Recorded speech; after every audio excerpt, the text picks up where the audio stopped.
Hello everyone.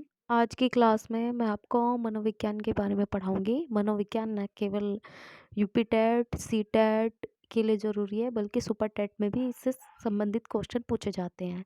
तो चलिए start करते हैं। मनोविज्ञान, साइकोलॉजी। मनोविज्ञान एक ऐसा विज्ञान है जो क्रमबद्ध रूप से व्यवहार का अध्ययन करता है।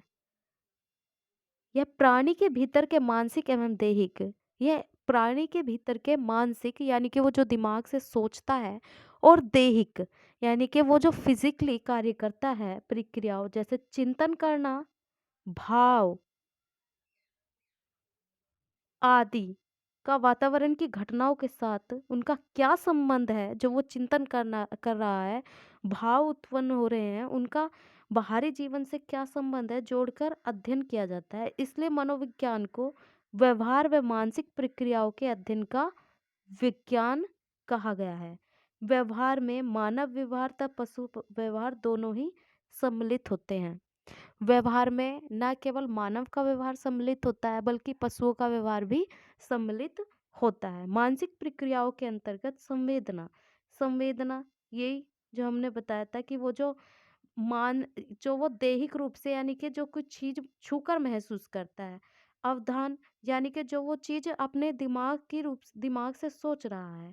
प्रत्यक्षण जो वो चीज देखकर यानी कि कोई चीज देखकर उसने पता लगाया कि ये चीज कहीं देखी है, ऐसा।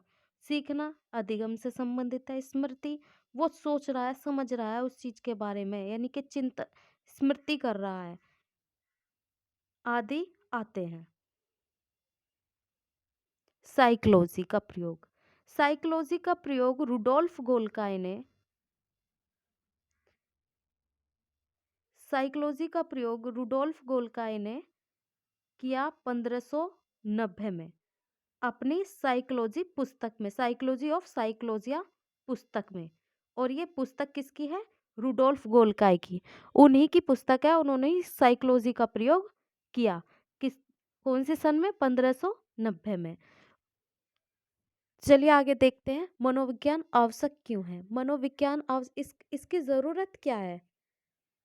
इसमें बालिका के व्यवहार, बालकों की समस्याएं तथा स्थिति और सभी कारणों का अध्ययन किया जाता है।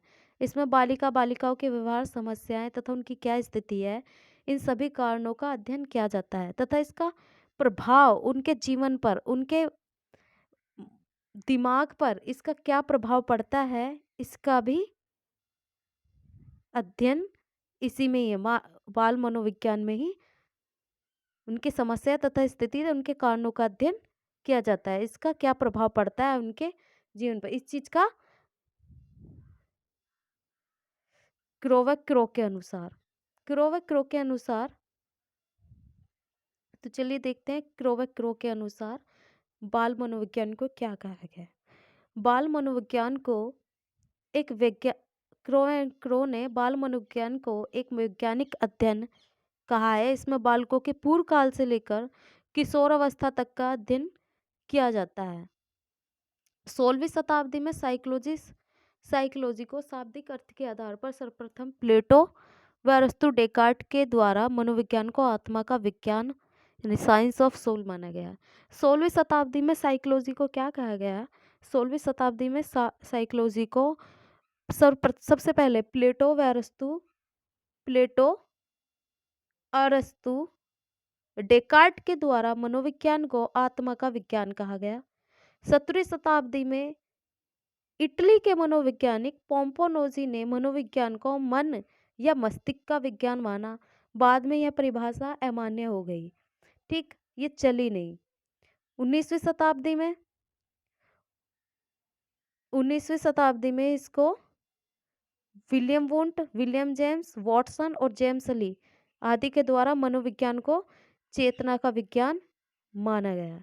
और आज के टाइम यानी कि 20वीं शताब्दी में मनोविज्ञान को व्यवहार का विज्ञान माना है, और अभी भी यही परिभाषा प्रचलित है। यानी कि अगर क्वेश्चन पूछा जाएगा कि मनोविज्ञान को क्या कहा गया है, तो ऑप्शन में है आत्मा का विज्ञान, या मन या मस्तिष्क का विज्ञान, या चेतना का विज्ञान, या व्यवहार का विज्ञान।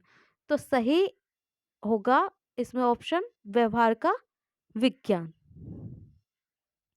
भारत में पहली मनोविज्ञान प्रयोगशाला की स्थापना किसने की? एस एन सेन गुप्ता ने। भारत में पहली मनोविज्ञान भारत में पहली मनोविज्ञान प्रयोगशाला की स्थापना 1916 में कलकत्ता में एस एन सेन गुप्ता ने की। भारतीय मनोविज्ञान एसोसिएशन की स्थापना 1924 में हुई।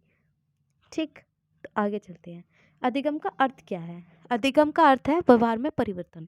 यानी कि जब भी हम अधिगम करते हैं और उससे हमारे व्यवहार में जो परिवर्तन होता है वही अधिगम कहलाता है। व्यवहार में परिवर्तन एक प्रक्रिया है जो जीवन पर्यंत चलती है। यह जीवन भर चलता रहता है। यानी कि सीखने की कोई उम्र नहीं है, ये जीवन भर चलता ही रहता है। व्यवहार, इस शब्द का प्रयोग किसने? विलियम मैकडूगल द्वारा। प्रयोग किसके द्वारा हुआ था? विलियम मैकडूगल द्वारा। और व्यवहार के जनक कौन है? जेबी वॉटसन। इसमें ये ऊपर नीचे आगे पीछे मत कर देना कि व्यवहार शब्द का प्रयोग किया जेबी वॉटसन ने और व्यवहार के जनक है मैकडूगल। ये व्यवहार शब्द का प्रयोग जो किया था वो विलियम मैकडूगल के द्वारा हुआ और व्यवहार के जनक जेबी वॉटसन। अधिगम व्यक्ति के व्यवहार में स्थायी परिवर्तन लाता है तो ही वह अधिगम कहलाता है। अधिगम की विशेषताएं क्या क्या हैं? अधिगम जीवन पर्यंत होता रहता है, अभी मैंने बताया था। अधिगम जीवन पर्यंत चलता रहता है। अधिगम निरंतर व सतत होता है। अधिगम सार्वभौमिक है, कभी भी कहीं भी कोई भी कुछ भी सीख सकता है। मनुष्य जाति का ही गुण नहीं है। अधिगम मनुष्य जाति का ही गुण नहीं है, संसार के सभी जीव जंतु जैसे कीड़े मकोड़े पशु पक्षी में भी सीखने की मनुष्य तो सीखता ही है। जीव जंतु और कीड़े मकोड़े भी कुछ ना कुछ सीखते ही रहते हैं। सीखना परिवर्तनशील है, यानी कि इसमें परिवर्तन किया जा सकता है। क्रो एंड क्रो के अनुसार अधिगम आदत, अभिवृत्ति व ज्ञान का अर्जन करना ही अधिगम है। क्रो व क्रो के अनुसार अधिगम आदत और हमारी अभिवृत्ति व ज्ञान का अर्जन, यानी कि ज्ञान का अर्जन करना, यानी कि इसको स्मरण करना ही अधिगम कहलाता है। तो थैंक यू सो मच। आज की क्लास में इतना ही। अगर क्लास अच्छी लगे तो लाइक व सब्सक्राइब करिए। Thank you so much.